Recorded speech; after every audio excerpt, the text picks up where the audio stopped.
Hi, I'm Steve Feldman, MCA Worldcom, talking about the MAEs. Pretty much the same thing I said before, so if you've heard it, you can go to sleep again.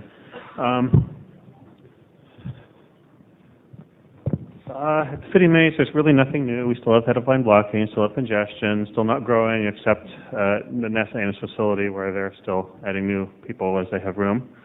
We're still trying to optimize things to accommodate traffic shifts on the existing customers. It basically requires constantly moving people around to different ports to try to minimize the congestion stuff. Lots of fun. Most of our engineering focus these days is really on the ATM.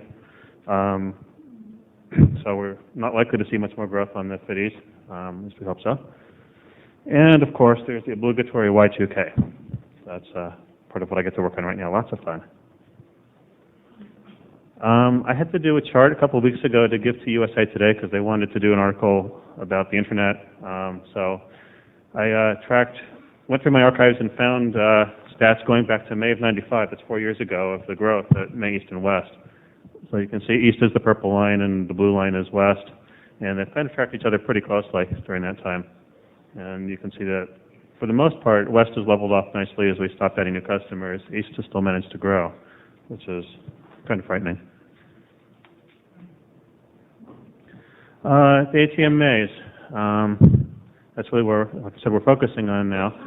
They've continued to grow. We now have 35 address delegations, which means customers who have placed orders, not necessarily connected yet. At West, we've hit half a gig peak utilization yesterday. We have 30 delegations at East and 10 in Dallas.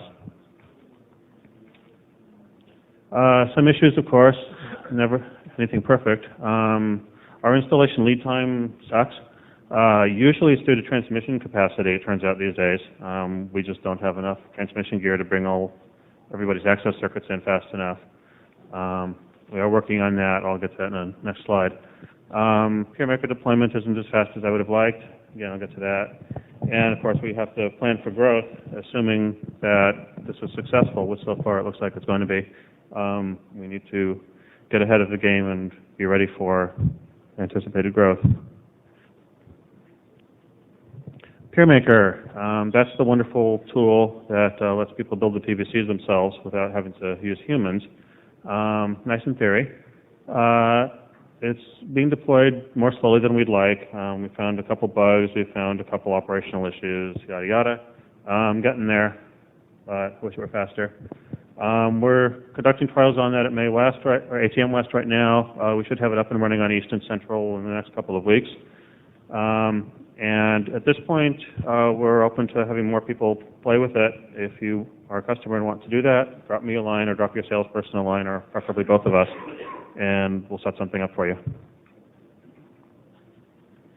Expansion plans at the ATM MAEs. Short term, we're just going to add some more of the switches we're using, and the facilities people tell us they're going to add more transmission capacity at both East and West. There's actually construction going on. At West, they're kicking people out of offices and going to kick us out of our lab pretty soon to put in a whole other room for sonic gear. There actually is a new building close to the existing May East where they're putting a lot of new stuff, including colo space. And we expect to have at least some of our switches there at some point. Medium term, aside from the new colo with East, we're actually looking at replacing the existing switches with something that'll handle OC48. We expect to need that at least for the trunking fairly quickly. And longer term, like next year is long term, we're looking at being able to offer packet over SONET based services using MPLS probably as the mechanism for that. So we've been looking at some of the switches and starting to play, but that's a ways off. I've had a lot of people ask me why we don't do UBR service like the other ATM NAPs do. We've been focusing on doing fixed bandwidth allocations, making sure nothing's oversubscribed, which is what a subset of the customers want, but there's a whole other subset that really just wants to build things and go. So we've been looking at ways to deal with that. To do it correctly involves changing PeerMaker, which, given the current speed, isn't going to happen real fast. Basic idea is that when you build a PVC, you could set it up to be UBR or ABR with whatever sets of parameters you like and go from there and not have to worry about real-time provisioning. There's a couple short-term things that we can do. One of them is just setting up a parallel full mesh of UBR PVCs and letting people use those if they want. Another possibility involves raising the minimum peak cell rate to something that would be useful for a set of smaller peers where you don't have to micromanage the bandwidth allocations. If anybody has opinions on that, I'd love to hear it. This is something we're probably going to try to implement fairly quickly, so I want to make a decision soon. Personally, I'm leaning toward the parallel full mesh is the simplest thing to do, but that's subject to change, and neither of them is very hard.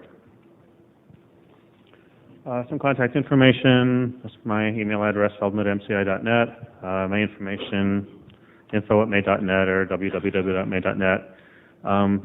This presentation will be on the web shortly. I apologize for not getting it in advance, but since I was still working on it during lunch, it didn't seem quite right. And finally, I have a slide for Randy, in case he's listening, to address some of his points from yesterday. Well, ATM scales infinitely, unless you want it to go fast. And we've never dropped a single packet at one of our MAEs. We've dropped lots of them. And that's it. Thanks.